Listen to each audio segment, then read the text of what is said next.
Welcome to Man Does Tech, where I solve the problems you didn't even know you had. You start by closing every Office app and saving any unsaved work. This avoids data loss. Open PowerPoint now, holding Shift to stop add-ins from loading. This isolates problems quickly.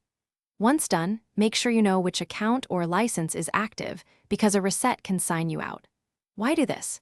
It separates simple add-in issues from deeper configuration problems, so you won't reset unnecessarily and can proceed with confidence. You now reset preferences inside PowerPoint. Go to File Options and review General, Proofing, and Advanced Settings. Restore defaults where available because corrupted prefs often cause odd behavior.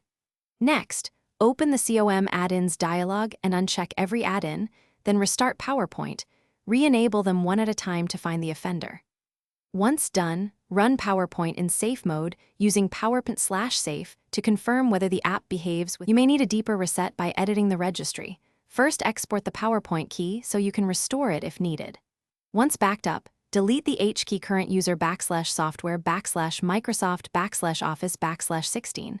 0 /PowerPoint key. This forces Windows to recreate default settings when you restart and open PowerPoint. After reboot, open PowerPoint and sign in if required. Your defaults should be back.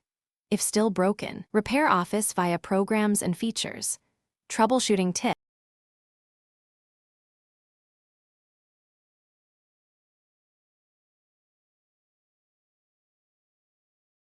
Thanks for watching. If you found this helpful, don't forget to like and subscribe.